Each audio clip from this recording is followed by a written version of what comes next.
Good afternoon. How's everybody doing? Good to see everybody out here. I want to thank Rance and Barron for asking us to come do this. Whenever you get a chance for officials and players, coaches and fans to get in an environment where we can communicate and learn from each other, it's always a positive thing. Okay? So before we start, referees can't take the court unless we're greeted properly, so can everybody boo and say, "Ref, you suck"? Ref, you suck! There we go. Give me a boo. Boo! Ready? I'm ready now. All right, so my name is Mike Smith, and I am a 13-year official in Palm Beach County. I work for East Coast Basketball. I live down in that area, and I've been in the Treasure Coast area for 2 or 3 years now, working for Al.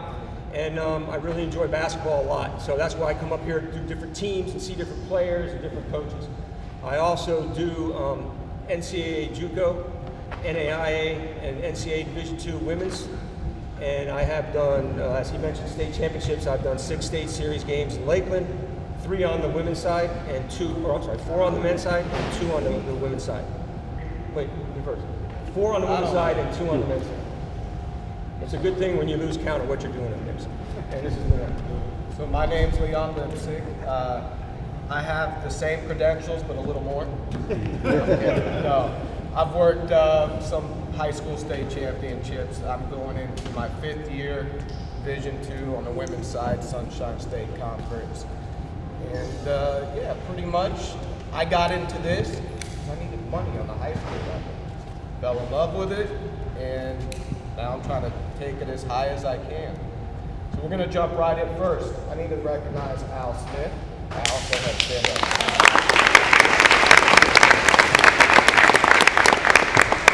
He's the booking commissioner for Treasure Coast. So if we don't scare you away when we're done, by all means, if you have interest in getting into high school basketball, go see that guy right there when we're done. And Al, if you have anything throughout, please come interject. All right, so we're gonna build the base for defense. Anybody in here know what legal guarding position is? No, not you, Sean. Come on. Any rec coaches? What's legal guarding position? It's really simple. Nobody. All right.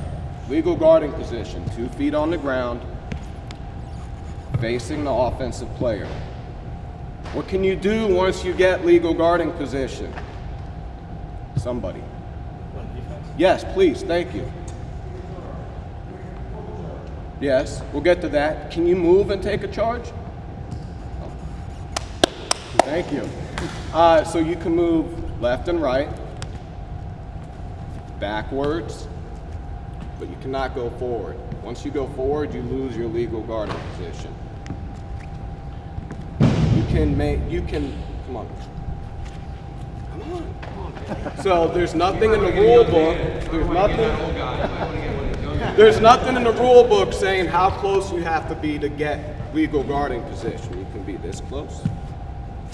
I can be this far away on the floor. So go ahead, come towards me. And as long as I maintain that 2 feet towards him, I have legal guarding position. Now, you get by me, go ahead. You by me, I'm lost. At this point, all contact is now on the defender. Mike, you have anything you want to add to that? No. Okay, cover that block. So, it's on the defender. When the torso of the ball handler gets past the torso of the defender or equal, all contact is then on the defender. So I lose legal guarding position. Go ahead, dribble by me. He's now by me. I've lost my legal guarding position. Say I grab a jersey and I throw him off. I do something to interrupt his RSBQ, rhythm, speed, balance, quickness. I'm doing that. So if I'm, on the other hand, if I'm here, I still have legal guarding position. Dribble, dribble, dribble. I'm still legal. Make a move towards me. I'm still legal. Knock it down. That contact is not on the defender because I maintain legal guarding. Leading to, we're now going right into this perfect segue. Block charge, guys. Follow up on something. One of the key elements of legal guarding position, in the rule book it states that every every player is entitled to their space on the court, provided they get there first legally. So they're legal. Okay, so if I've gotten my space on the court, and I just stand on the legal guarding position, which is 2 feet on the floor and what? Facing the opponent. So I got 2 feet on the floor facing the opponent. I got there first. So if he comes into my space and invades my space, that is a foul. That would be the offensive foul. I'm going to talk about that in a minute. The other caveat to what Leon was saying is the 2 feet on the floor. In order to be legal, I have to have 2 feet on the floor facing the opponent. So, I mean, back when I played in 19 or something or other, my dad used to always say, step on the end line or the sideline and use it as another defender because they can't go by you. But technically, I'm not on the court if I do that. So if there's contact, even if I've been standing here for a month and Leon would run into me, the contact's on me because I am not on the floor. Yeah, this is on the floor, this is not. They took that away. This is illegal. You cannot cut off. I know when I played, and I'm definitely younger than Mike, we would probably cut off the baseline. This is no longer legal. You cut off the baseline, you can't contact, that's a blocking foul. And the other part of that is, if you were in legal guarding position on the floor facing the opponent, and this is for the ball handlers out here, the point guards, okay? If there is less than 3 feet of space between the defender and the out of bounds line, any contact is on the, I want to say it's on the offense. Any contact is considered incidental, and it's on you. It's on the ball handler. So if I have this much space and you try to go by me and I turn like this and you bump into me and go out of bounds, that may be why you see a lot of no calls towards the end line. Or if you bumped him out of bounds, there was less than 3 feet of space. Now, do we have a ruler? No. Do we have, like Terminators, little measurements in our eyes? No, we don't. So we have to judge 3 feet of space. I mean, 1, 2, 3. So if there's less than that, if I'm here, I can pretty much say that's less than 3 feet of space. So if you're a ball handler, don't try to cut that gap because you will not get the call. Yeah, I got your coach's coach, that is. Question, go ahead. That's RSBQ, that's rhythm, speed, balance, quickness. If I affect that in any way, that's illegal. That's an illegal screen. That's part of screening, which we really didn't put in, but I can talk about it real quick. So RSBQ, just to elaborate a little bit on that, rhythm, speed, balance, quickness. One of the first things they teach you when you start officiating is if one of those elements is interrupted, you should have a foul. You don't want it. Yeah, correct. So if they're legal, you're never going to have a foul. You're never going to have a foul if the defender is in legal guarding position. But if the defender is not in legal guarding position, say Mike's dribbling, can you have an arm on somebody like this? No, not in high school basketball. But let's be realistic. Do you want us to call this foul and stop the game for this? No. So Mike's the ball handler. But let's say I give him a chuck and I knock him off his rhythm, speed, balance, or quickness. You're interrupting what he's trying to do with the basketball, and you need to have a foul. You want us to stop an open layup to the basket because they got an arm on them and possibly take away the 2 points? Go ahead. No. Now, if he gets bumped off the balance, you want that call, right? And that's one of the 4 things the defender can't do also, other than the stepping forward, is you can't touch the defender too many times. We call it the hot stove touch. If Leon's dribbling the ball and I'm his defender, and he's turning back up there, and I give him one of these, I give him one of these, I give him one of these, that's a foul. It's very minor, but it's a foul because I'm affecting his direction on the court, rhythm, speed, balance. In high school. In high school. In the NBA, they can do whatever they want. So don't judge us on NBA rules. In the NBA and the college level, that is not illegal. So what you see on TV is not created either. The other thing the defender can't do is put 2 hands. So if Leon starts to drive, the instant reaction is to go like this because I'm out of position, because I'm not playing defense. If I were legal, which would be here, I wouldn't have to touch him. So if I touch him with 2 hands, that's an automatic foul. If I keep a continuous arm or hand on him like this, that's a foul because I'm leading him to where I want him to go. Okay? And there's always room for judgment in everything we do on the floor. Yeah, judgment's a big thing in what we do. And like he was saying, if a ball handler is getting by the defender, but they've got that hand on him, guys want to see a foul and go to the end line, or do you want to see your nephew, son, brother, sister go in and score a layup? You want to see scoring. You want to see block shots, free throws. Okay, people don't pay money to come to a game and watch us call violations. We will call them when they are egregious and when they are obvious. But when they're minor, like the small hand, that's where our judgment has to come in. So. And when we talk about traveling, we'll get a little bit more into the whole entertainment factor of the game and how they want to see the game called when it comes to traveling on the state level and even the college level, on any level at this point right now. Mike, go ahead, block charge. So block charge plays. Legal guarding position is the foundation of defense. It's what we use to determine if a player is legal and is doing the proper things. You know, does anyone know what a block charge play is, by the way? Except officials, you guys be quiet. And coaches, they know what it is. And coaches. A block charge play would be, I'm driving to the basket, Leon steps over, and I go in, and there's a crash. That's a block or a charge. We call them block charge plays. So that's what we're discussing right now. So what does officials look at, and what do we use to judge who was right and who was wrong? One is legal guarding position. The other one is if there's a defender guarding Leon, and I'm in the lane, okay? He's the primary ball handler, and that's the primary defender. I am a secondary or help defender, okay? Somebody want to come up? So, Come on. get a player.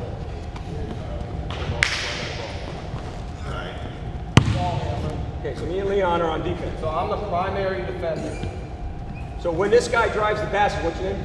Kyle. When Kyle drives the basket, it should beat Leon, because that happens a lot when Leon plays defense, by the way. I'm going to step over as a good teammate, and I'm going to help, okay? So when I step over, I have to do the two things. Because I'm not the primary defender, I haven't established legal guarding position yet.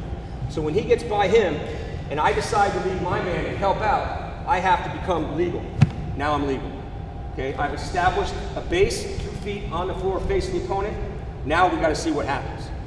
He comes to me, he just keeps going through me, hits me, I go down, offensive foul. Okay, we use the to and through method. If he comes to the contact and through the defender, to and through, we put it on the offensive player. Okay, if he comes and he starting to drive and goes like this and we barely touch him, I go, oh. You're going to get a no call, you're going to get a block, and if there's no contact, you're going to get a faking being fouled warning or technical foul. That's a new rule from what, last year or the year before? Yeah. It's a new rule. So if he comes and he goes up for a shot and I fall, I'm trying to deceive the official. That is a foul. I mean a violation of faking being fouled. Okay? If there's minor contact and I try to draw a foul, because drawing a foul is different than trying to fake a foul. If I'm trying to draw a foul, marginal contact plus embellishment can either be in a foul or it can be a no call. You have to use your judgment as an official on that one. Okay? And it goes right back to the thing is, am I going to let a kid who's trying to deceive me and very little contact fall on the ground, and am I going to penalize this kid who did nothing wrong? Probably not. Okay? So if he's going to come and do the spin move, if he's going to come out and spin and there's contact, but he spins and goes away, I'm legal. He hasn't done anything. If there's minor contact and I fall down, I'm again going to either pass, I'm going to call blocking foul, and if there's no contact, I'm going to go faking being foul. So what we're looking for is the to and through thing. We're looking for him to come into my torso and go through my torso. Okay, and I also have to set up, if he's going up for a shot, I have to be set up and be legal and facing him before he, is it begins or leaves the floor? In high school, before his last foot leaves the ground. There you go. If he's legal, he can be up in the air like this, and at the last minute, if he's legal, so I have to be legal before he leaves the ground. Yes. Okay?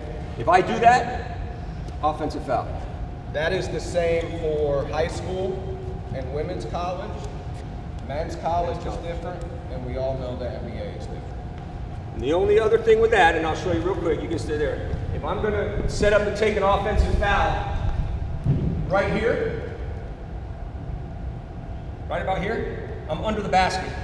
Nothing good can come of a crash right here. Okay? He can get hurt. I can get hurt. Other rebounders can get hurt. If I fall on the ground right here, whether I was been standing here for a month or not, you're getting a blocking foul. Because that is taking away a landing space, and you are underneath the basket. It's too deep to be an offensive foul. This could be an offensive foul. Because unless you got a kid who's going to jump from out here, and in high school we don't have many, you know, I got to come out here to get that charge. I'm not going to be in here. Okay? What Mike is saying, in high school, there's no restricted area. Right, there is no So restricted area. there's judgment when it comes into But if that. you were under the basket directly in that little area, and you drove over to take a charge, you're going to get a block and foul. Okay? You kept bringing it up. Anybody have questions on flopping or faking being fouled? Oh yeah, I thought, but is there any talk to it in the circle in? I mean, No, I wish. I would love to see He wasn't one. in the basket. That's like a tough judgment. I wish they would. So when I first started doing women's college, they had a lower defensive block. Want to talk about getting offensive foul charts, plays wrong all the time. Anybody know what the lower defensive block is? The LDB? I'm not getting into it. It's confusing. It was there when So I started rep college, and I don't even know what it is anymore. I'm glad they took it out. we were probably so inaccurate on the women's side, they completely took out the restricted arc and gave us an imaginary 18 by 24 box underneath the basket. And it's not even painted on the basket, on the floor. So we just got to make sure they're out in front of, basically not underneath the rim. And that's mainly to prevent injury. Yeah. We don't want players or anybody get hurt doing that And stuff. then on the men's side, they have a restricted, men's college, they have a restricted arc, but without the lower defensive block. I particularly liked the arc. I thought it was a good tool because, you know, even if I step, this is the line, if I step on the line, it's a block, no matter how long I've been standing. And I could be waiting for him for a week. It's a block. I'm in the restricted area. But a lot of times, there were missed calls. The outside official would come in and overrule. You had to go to monitor on some stuff. I mean, it's just crazy. So it's good that they took it I would out. love to see a restricted arc in high school, but without the lower defensive block. With the lower defensive block, not even diving into it, you have to figure out whether or not the play originated inside or outside the lower defensive block. It's an imaginary. Don't even talk about that Okay. anymore. Don't talk about that. So, To the point, It's they're gone. not, it's not being No, discussed, right? no, It's not on the table. no. Right now, I think they're just worried about the shot clock and getting that instituted all around more than they're anything else. Let's Three go. things they teach you when you first start is call the obvious, referee the defense, and stay in your primary area. As a player, I was a player, and when I became an official, the transition was very difficult because I'm used to watching the ball, seeing where I'm going, getting open. As an official, I don't care what the ball's doing. I've got 4 or 5 players right here, and if I go like this, right in front of me, I could get that, and I don't see it. And especially at the college level, if that happens, we're in big trouble. So we have to, we watch an area. So that's what we're looking at. We're looking at the players in our area. So when the primary ball handler leaves his primary and becomes into mine, I've already got my eyes on the secondary defender. So once he's legal, I go legal, legal, legal, contact, boop, boop, offensive foul. Talk to ourselves all the time about that. But we still get it wrong. So We're yeah. human. So if there, whether there are 2 or 3 officials on the floor, every official has an area to officiate. And then even taking that a step higher, 301, 401, you put the areas aside, you then get further down into which official has the primary defender, which official has the secondary defender. So there's a lot that goes into refereeing a play. When you have One more, and then we're gonna have a question and answer session at the end, so we'll do one But more, keep and then the we can come question- back. You're good. Come back to it? No, No, you're go good. ahead. Quick question. When the primary ball handler's coming down, I see it a lot. If the primary ball handler's a quicker player, and I see like some officials will be dribbling, they reach in a lot, and then they'll kind of use their other hand to block the defender, and then some refs will let it go, and then some will say it's all right, or something. Is there contact? Am I Not- warding off the defender's ability Not to really, play? just moving the hand out of the way. If I'm moving the defender away, that's illegal. Offense can't do that. You can put your hand out to protect the ball, but I cannot ward you off. So like, you know what I mean? Like running and kind of like running and kind of like just holding it. Really. You're allowed to put your arm out. Yeah, you're allowed to put your arm out, but you cannot. Can I do this? That's what I see. I Most see it. likely, you probably, depending on the official, you get away with it. And I don't see it with the quick players because they Yeah. try to reach in real quick before they get around them, and then they'll put their hand there, and then sometimes they'll call it, sometimes they This won't. No, should not be like a that, just a foul. hand. And then the just seal foot. off. Seal Yeah. off. That's enough. Okay. And the one other caveat on block charge, and then we're going to move on because we got a question to answer at the end. The other thing we look for is numbers. Okay, his number and my number right now are going north-south. Okay, if he comes into me, chances are I was legal. If he comes this way and he turns and he starts going, and now I'm stopped. Now he's north-south, and where's my number? East-west. Yeah. There's no way I'm in legal guarding position if there's contact. Even if I jump and I go like this at the last second, I'm still not facing north. So that's what we also use.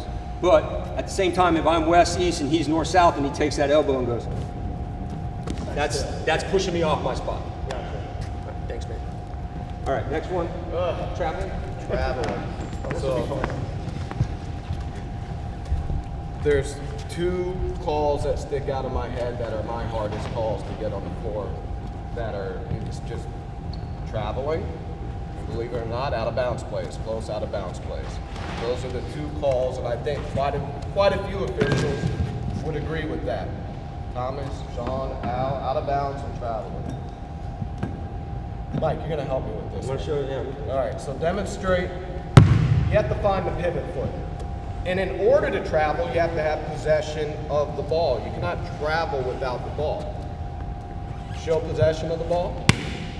Dribble with possession of the ball. Bobble the ball. Not a travel. Never had Not player have control. possession of the ball. All right, so How do we establish a pivot? establish the pivot. I'm a player, and I'm going to execute a jump stop. Don't hurt yourself. I know. I lay on both feet. I got a bang. So I land on both feet. He lands on both feet. What's the pivot? Which foot? one's pivot? hasn't made one yet. There you go. Which one can be pivot? Any one you pick. There you There you go. So if I land on both feet like this, or I can't do it here, if you pass the ball, I can go this way, or I can go this way. But I haven't established a pivot for yet. All right, do that again and do a step through. Or actually, I'm going to make an entry pass, the step through, because that's. Before we do the step through, if I do a jump stop, go wrong. Which one's my pivot? Left. Why? Because it hit the floor first. I established possession with this foot on the floor. That's my pivot. So now I can only do this. If I do this, it's a travel. Okay. So what do you want me to do? A step through. Because a lot of times. I played in the 80s, bro. I don't know if I can. All right, If I do a step, I don't want to hurt my knee. post up. Oh, me first? No, him, you already turned down the ball. Post up, like you're on a block. Give you the ball. Do a drop step, step, drop step. Step. Mike, you want to? I know what you're talking about now. Yeah. Okay. Do what you see in the women's game. Okay, so go through the ball, right here. I go like this. You know what I'm saying? Mm-hmm. Okay. Step through, and then I Step through to a dribble layup. like that. Yep. Okay. So I establish this is my pivot foot. I turn and I go this way. I can't pick this foot up until I've released the ball to start a dribble. So if I get the ball and I go this way, that's a travel. Because my foot left the ground and touched the ground before I let the ball go. Because technically, I can do this. All right, this way, and I can go. That's legal. I picked my foot up, but it did not touch the ground. Okay? One of the most misunderstood traveling violations. I can go like this. Not traveling. So I go like that. Until you put that pivot back down a second. That's why in the women's game, because they don't jump as high as the men and all that, you see this a lot. I like that. This way.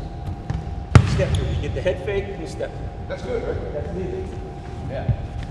Now, the officials that will call that, and I don't want to dog anybody out, are the ones that don't study the rules and don't know that that's legal. They just go and pick up the pivot. The ones that know the rule will let that play because it's a good play. So, anytime I've worked a high school or college game, and I've been evaluated, and we have several travel calls in the game, when they come back and on the evaluation sheet, what's every comment they have? I don't know if that was a travel. Make sure that's a travel. Not an obvious travel. They want travels at all levels, especially at the state level in high school, and definitely on the college level. They want travels to be obvious. If we have to judge, oh, did he move that pivot a little bit? And it was a got you, they don't want that call. They don't want the got you travels, double dribbles. They want obvious travels, double dribbles. That is Call the obvious. call the obvious. Why? I got you. Why? You don't want to, they're game interrupters. You could interrupt good flow to really good basketball, clean basketball by calling these game interrupters for the minor travels and double dribbles. And on all levels now, especially higher level basketball, there's an entertainment factor. People aren't there to see us. And then now with NIL trickling into high school, that's a game changer even more. The more and more NIL becomes prevalent in high school, I think high school officials are going to be held more and more accountable because of the money factor in the game. What was your question? All right, Reggie, come demonstrate real quick. I had this call yesterday from the referee. All right, pass. As soon as I'm passing the ball, he's going to dribble.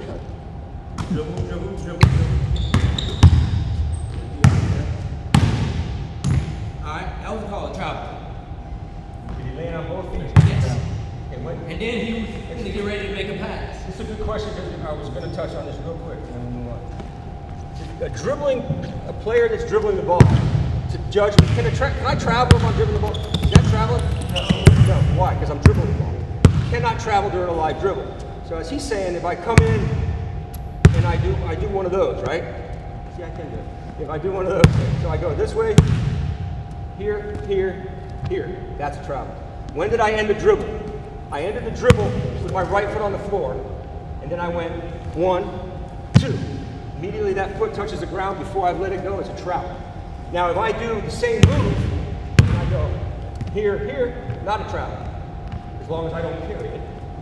This way, where did I end my dribble? Left foot. So I can still go right there. We have split seconds.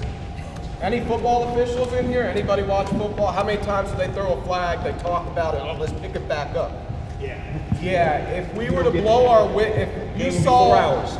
3 inadvertent whistles in a basketball game, 1, that doesn't look good on the official. 2, we blow the whistle. We got to come out with something.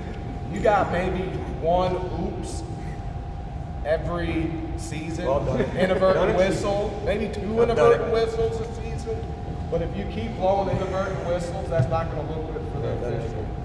So a lot of times there's a foul. Say there's a drive, a contact foul. Boom. We wait. Boom. What's the first thing everybody yells? And some go, oh, that's late. They are teaching. We are taught. Let the play start, develop, finish, decide, blow. So we probably, what do you say, 2 seconds, 2.5 seconds at the most to really judge a play. And that's a lot of times why you will see such a delay on certain fouls. You're letting it start, develop, finish. But then you have, let's say, point of contact foul, shooter, elbow, forearm, point of contact fouls, that should be called right away. It should be called right away because they're point of contact fouls. Yeah, good. Go ahead. All right. I think it's, Was that a travel or not? Mike, Was that a travel or not? Y'all didn't answer that question. It depends on when he ended the dribble. It depends on when he ended the dribble and if he had a foot on the floor when he did that or not. If he hops in the air and ends the dribble that when way, he did there, no, that was not. yeah, that wasn't. But it's so without, and like Dory is an official, good buddy of mine. He'll call me and goes, I have this play, blah, blah, blah. What do you got? I'm like, man, I need to see that play to really give you an opinion. We were talking about it before. We were talking about different plays. It's really hard to give an opinion on a play but actually not seeing the play. but with that call right there, though, if both If feet he hit, did that- both feet hit the that- ground at the same time, right? Yes. That's not a travel. That's If what he did does end the yesterday. dribble with his foot on the ground and he lands simultaneously, nothing. But after he lands, he can't do that. Right. Okay, so If that's what he did yesterday, that is not, that is been legal. called. But that's It's up to the ref too, right? That's up to the refs. It's up to us to enforce the rules. We remember, call the there's rules angles. as written, and that's going to be called legal. We're constantly battling to get the best angles on the floor. And sometimes if we don't have the best angle, You might have the best angle up there than I got on the end line. It may be coming right at me 3 feet from me, but I can't see it. Yeah. But you can because you got the right angle. That's why we don't care where the call comes from, as long as it's right. Gotcha. I'm going to talk real quick about some very, very, very misunderstood basketball rules. The first one is going to be 3 seconds. Okay? In order for there to be 3 seconds, you have to have a couple of things. You have to have team control in your front court. Okay? So if Leon's on my team and he's dribbled the ball from up there and he's in the back court, I can set up camp in here and cook hot dogs and drink beer or soda until he comes in the front court. Once he gets in the front court, I got to get out of here, and I have 3 seconds to do it. Okay? When the ball is out of bounds, and I'm setting up a play, and I'm on offense, I can stand here as long as I want until that ball gets on court status, and it doesn't get on court status until it's touched legally inbounds by somebody on the court, defense or offense. Okay? So a lot of times we hear, it's one of my favorites. I got 3 favorite ones that I love. 3 seconds, ref, 3 seconds, 3 seconds. Okay. I'm in here, 1001, 1002, 1003. Hey, 21, keep it moving. There you go. I didn't stop the game. Here's no advantage. Now, if he's got the ball and I'm posting up, 1001, 1002, 1003, he throws me the ball, I catch it, boop, 3 seconds. Because then I've gained an advantage by staying in here too long. And the same thing for rebounding action. In order for, like I said before, in order to be 3 seconds, you have to have team control in your front court. The moment my player shoots the ball, my teammate shoots the ball, we no longer have team control or player control. So I can stand in here as long as I want. That's why when there's rebounding action and I miss, I get the rebound and I'm Angel Reese, and I miss again and I get the rebound. And I miss again and I get the rebound. Ref, he's in there all day. Yeah, he can stand in there until he scores or until somebody gets the rebound other than the offense. Because every time you shoot, the 3 seconds starts over on player control. That's what a lot of people don't understand. Team control in the front court. So that's a misunderstood rule. My other favorite, over the back. Ref, he's over the back. You know what? You're probably right, he was over the back, but he didn't do anything legal. Right now we have the FHSA rule book from last year, and if anyone can find over the back in here, I will give you $100 before I leave. But if you can't find it, I want 50. Anybody want that? Who's got a pen? Anybody want any of that? Didn't think so. Over the back is not in the rule book. Does not exist. Okay, that's a fan call. That's a parent going. Here, I'm taller than him, right? And if I can out jump him, I can do this and get the ball.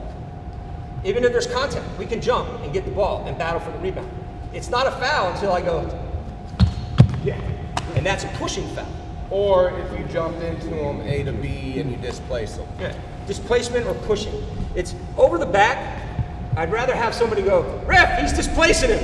Okay, I might want to look at that. You scream over the back at me or 3 seconds, I automatically think you don't know the rules and I'm not even listening to you. I'm married, I can hear you and not listen. Trust me, I can do it. Okay. So I hate that. I hate that rule. I hate over the back 3 seconds. Ref, he's reaching. Right, he is reaching, but he's not making illegal contact. Reaching is actually in the rule book. It says reaching is not illegal. Illegal contact resulting from a reach is illegal. It's a foul. So he can dribble up the court and I can reach all I want until I hit his arm and he loses control of the ball. Boop, and I got a foul. He's reaching all day. Yeah, he's been reaching all game, but he hasn't fouled your player once. Can you get pushed again? Can your arm break his play? Yeah. So Especially if he's smaller than me. yeah, so you can see your head falling all the way in front of you. That's good. If he's the same size as me, and he don't jump, I can go over him and get the ball like this and grab it. Because he made no effort to get the ball. If he makes an effort to get the ball, put your arms up like you're going to rebound, and I go like that, then that's a foul. If he doesn't make an effort, I'm not calling anything.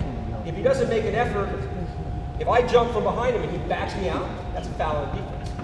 How about back up? One step. One, that's it. Coach, So- 3 steps. Push them out 3 steps is what I always tell them. I'm boxing out. I'll give you this. Now That's the offensive. you move me out of my position more than 1 step and it's a foul. You cannot drive the player back. If there's a smaller player behind a bigger player, and he's going for the rebound, and I jump and he hits my back and I fumble the ball, most likely it was a foul. Because there's no way he's getting to that ball over me without pushing through my back. It's almost like the block charge play. To and through, you got to displace, you got to push through the defender to get that.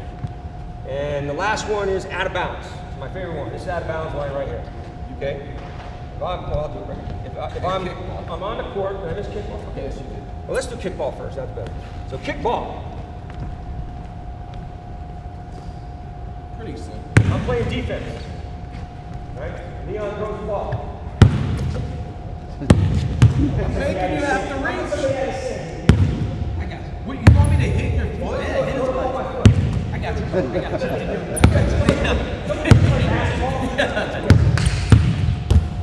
Is that a kickball, yes or no? No. Why? It's not intentional. A kickball is an intentional act. I have to lift my foot. Now, I throw it at your head. That's a kickball. And it only has to hit here down. Take your pride.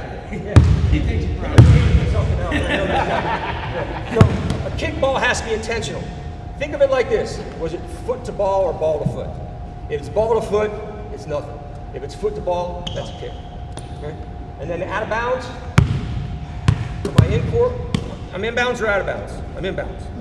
I'm out of bounds, right? So if I go out of bounds and I run back in, can he throw me the ball and can I catch it? Depends. I'm waiting for that. Don't blow it. I go out of bounds and I run back in. What do you got? You good? You're good. Did I run out of bounds intentionally? Or was it my momentum carrying me out of bounds? And out of bounds is just like the kickball. It has to be an intentional act to get the violation. Because I'm running out of bounds to avoid my defender, and then I go this way, and I got a layup. Okay? But if I'm saving the ball, if I go to save the ball and I go like this, then I can run back in and catch it. Because it was not intentional. My body momentum carried me out of bounds. Okay? You see this a lot on the end line. Players will run the end line, double screen, offense will go out of bounds, they'll come all the way across the top, pass, violation, right away. Boom. You can't leave the court intentionally. Okay? Anything else? That's it. Now you're up to coach and player relations. Yeah, we got plenty of time. We can talk about backcourt in the question and answer. What about on an inbound? What about on an inbounds play? Like Florida ran a track play where they all started out of bounds on the main basket. That's legal though. Yes. Yep. Do you repeat the question? The play where everybody lines up on the end line out of bounds and we're all going this way, and one guy has the ball and they all run and then they cut. Next thing you know, the guy gets the ball, goes right down the court. It's legal. And on the main I don't know how to explain it, but it's legal. And on the main basket, yes, you can pass. It was on a, You can pass or run on the end but line. on a dead ball, you can't do that because the ball's dead, correct? On the main basket, you can because you have the rule to inline. If I make a basket and you call timeout, the only time I can run the end line is after a made basket. So if I make a basket and you call timeout, the ensuing out of bounds play, that player can run. And we will go, you can run if you want to, young man. Right, but if it's a dead, what I'm saying, if it's a dead ball, I'm sorry, I shouldn't say that, but if it's out of bounds, An out of bounds play, no. Only can't- after a made players basket. can't be out of bounds, correct? Timeout Yes. or anything like that, or Okay. some sort of violation, you can still run. Okay. All right. Coaches and officials relationships. We're good. We're good. Go ahead. Moving picks. The last couple seasons, there haven't been a lot of calls, and then this summer they start calling a little bit. Come on, Mike. Moving screens. So, moving screens. So screens. Screens with a ball handler. Okay, so he's the ball handler. There's somebody else up here so I can screen. Dorian, come on. This is Dorian Hawkins. He's the treasurer in East Coast basketball. He's on the board, longtime official, longtime friend.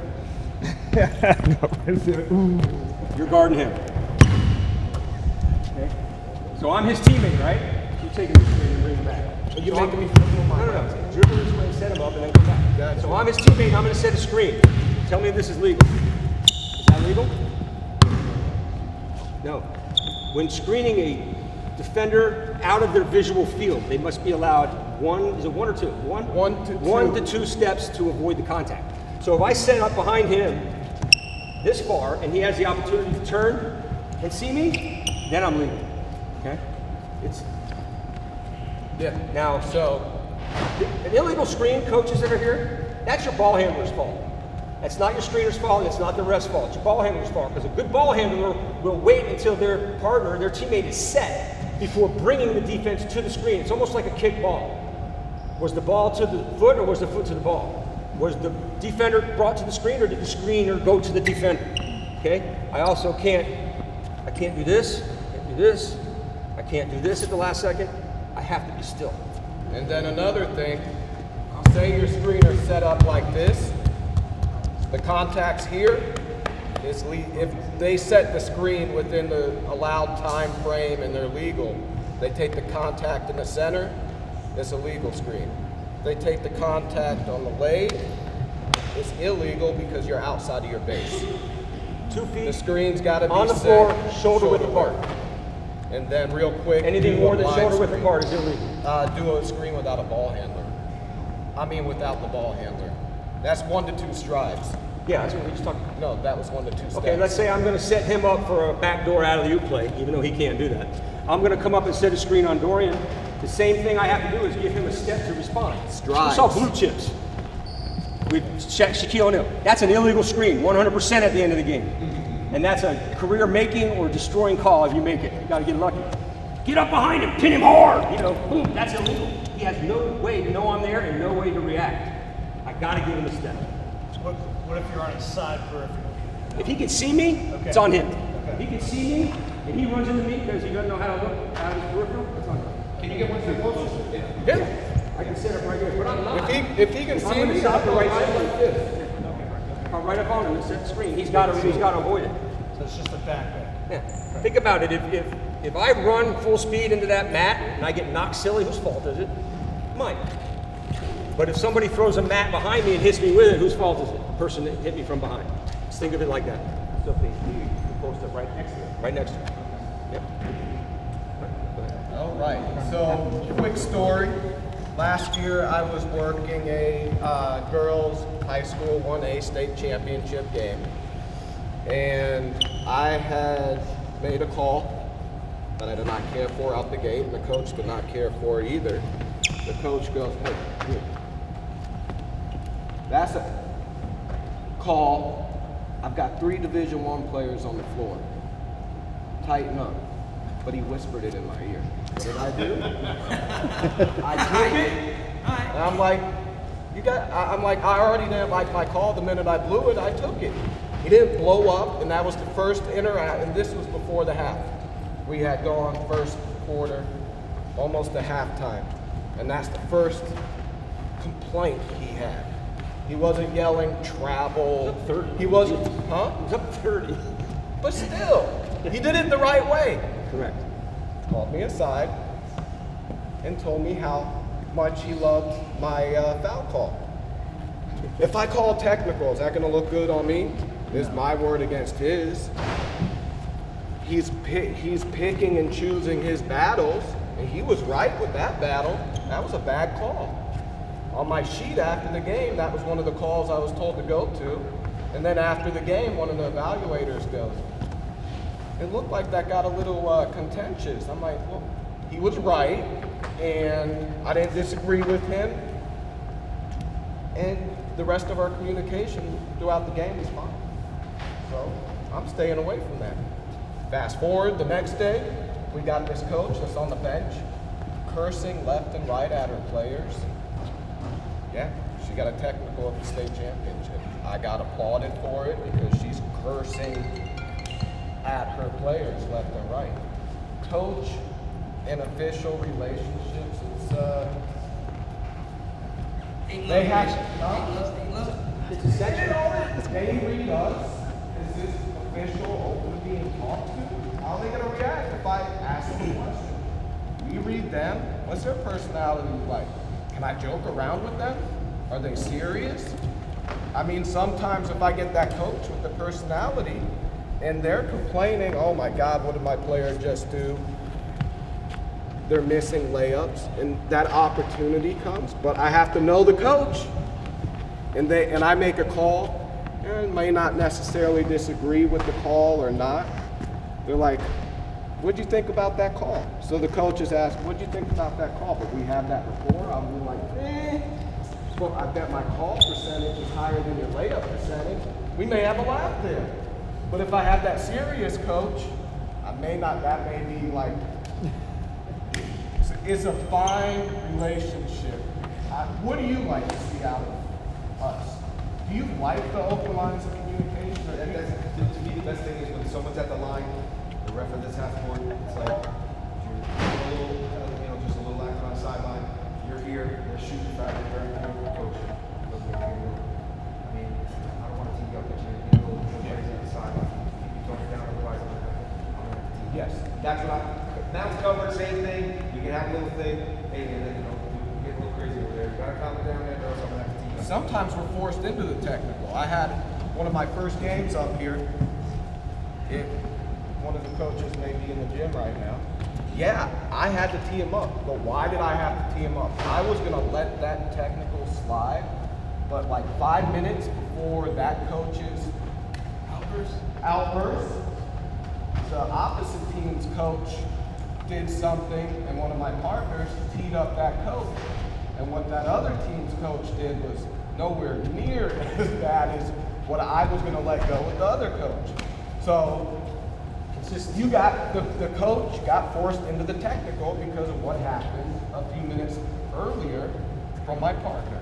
So everything is constantly a psychological game on the floor. And you got to think about optics.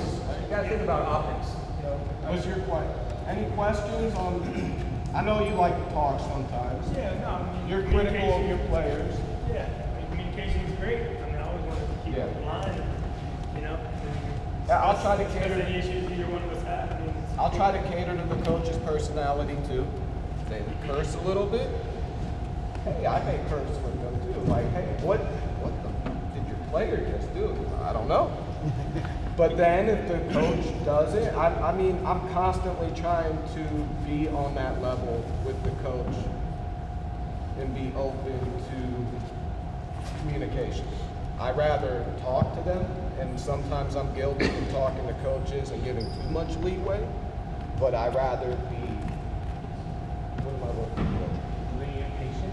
Patient? I wouldn't say lenient, but on the next level and even going up higher in the high school ranks, coaches have a lot of say in the games we get. In the state of Florida, actually, is it Sunshine State or JUCO where the coaches make like their top? I think it's Sun Conference. Some kind of AI, they send the supervisor a list of their top 10 officials, and that's how they make the playoff. So referee, coach, ref, what are you seeing that I don't see it? That's his call. I respect that. If the referee's on the sideline with the coach, right, and that play happened down there, and he's here, right, ref, what are you seeing that I'm not seeing? That's his call. So my response to that is, man, I'm not even looking at that. That's his area. You got to talk to him. I'm going to get him over. If I had that long to give you that response. And that's If I had it has communication. It has the ability to If I have an opinion on it, I'll be like, I liked it. I would say, yeah, no, I like the no call. Now, if I have an opinion on it, you say that, you may get my default answer of, hey, I'm in my area, you got to ask him on that call. I'm never going to throw my partner under the bus. Right, you're not seeing it. We're going to let them deal with their own stuff, especially if I'm working with him and he makes a bad call. You got to talk to him. You got to talk to him. And that's okay for them to come over, right? Yeah. But we When have. you You get say, a you know what, chance- coach, I'll give him over. Hold on, Leon, come on. When you And get I a just go chance- take his spot. And we're going to talk about it. And pick your battles. If you're yelling for travels or fouls, the minute the ball tips off, and they're not travels or fouls, your credibility is going down.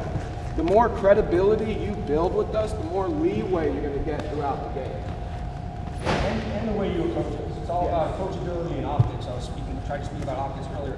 You know, a coach that comes over on the side, like he said, that coach has said, you know, that was a BS call. How can you call that? Blah, blah, blah.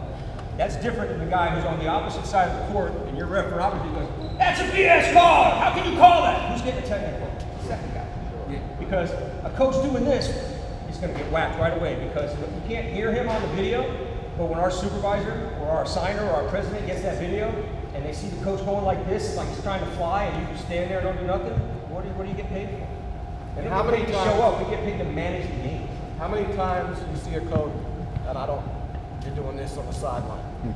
You're like, I'm not saying anything, I'm doing this. Not the ref. Visual wise, our supervisors, the coach is trying to show you up. They can't be doing this. And especially on the college level, I'll come over, especially, I'm like, Coach, please stop. I'm like, please stop. I'm gonna hear stuff after the game if you don't stop doing this sign. The supervisors don't want to see it because it appears you're trying to show us up. And you're undermining too. But they may be right. They may be right, but it's just not something they want to see on the sidelines. And the same thing goes for players. We got a lot of players. How you approach us and what you want to know is a big part of it. A player that comes up to me and goes, "Coach, how is that not a trapper?" And I'll just say, and I'm like, "Look, man, just keep playing basketball and I'll do the best I can to call it. You play and I'll try to be polite about it." The kid that comes up to me and goes, "Tell me what I did wrong." I thought I'll explain that to him all. You know? Think about how you're going. You know, think about you want to ask your parent for the car. I take the car down the street. Mom, Dad, can I take the car down the street? And then, yo, I'm taking the car. I was like, my kid in the wall. We'll have a problem. And It's nice. You got to be polite. You respect us, we respect you. And the last thing I'll say on this, know your officials, and officials, know your coaches. Know their personalities going into a game. On the high school level, it takes, because there's not like information on the coaches online, unless I guess you go to IMG or something like that.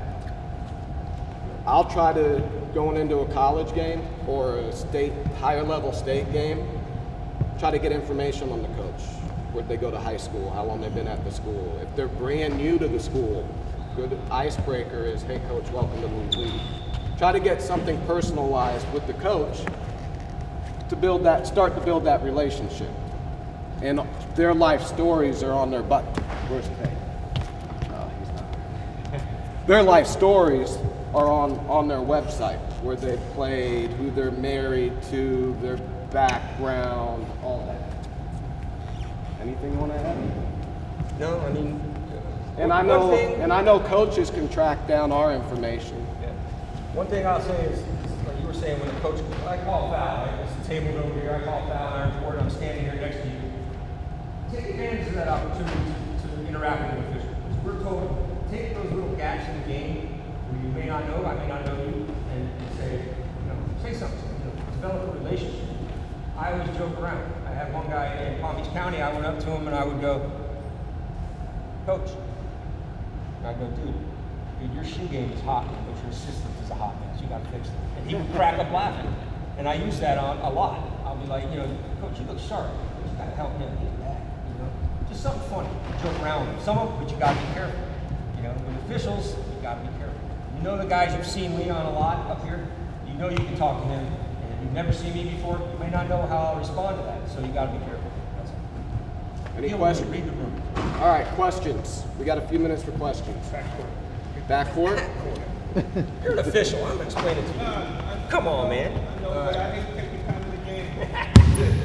Backcourt. So I left that out on purpose. you have backcourt status until all 3 points cross the front court.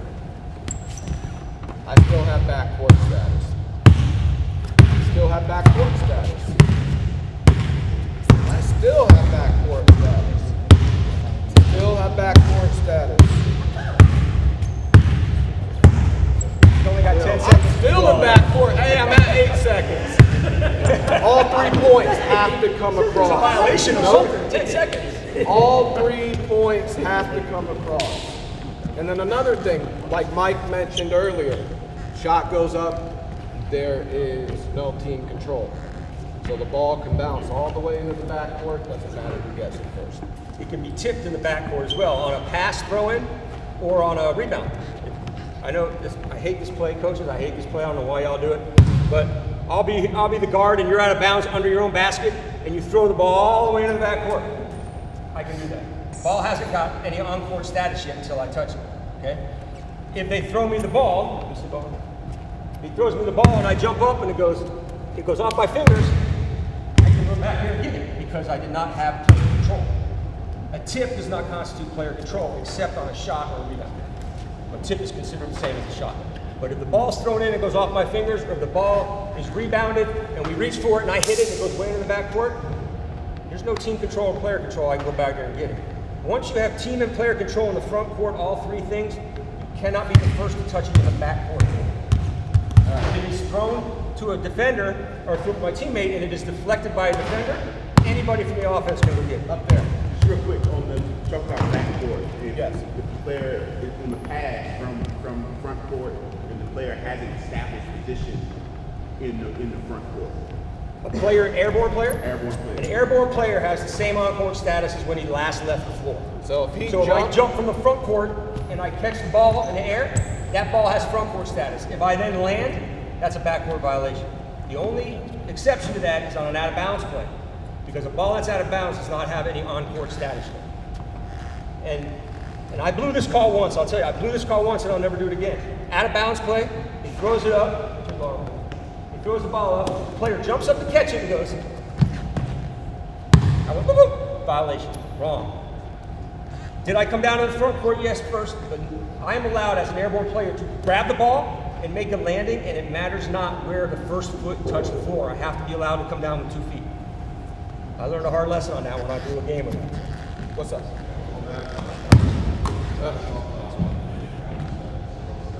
NBA. That's the players.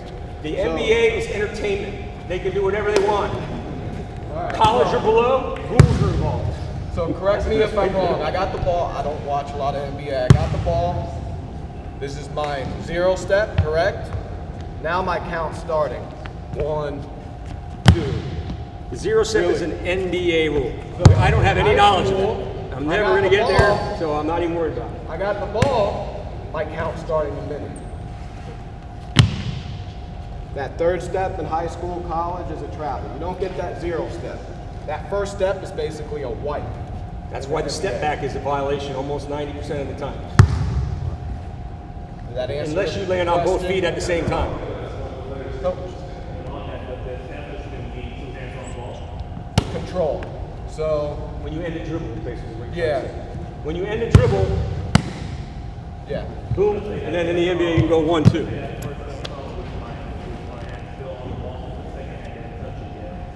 No, you haven't ended it. If you're dribbling, no, you haven't ended the dribble. So we haven't established your pivot foot. It all, yeah. So would you consider this ending?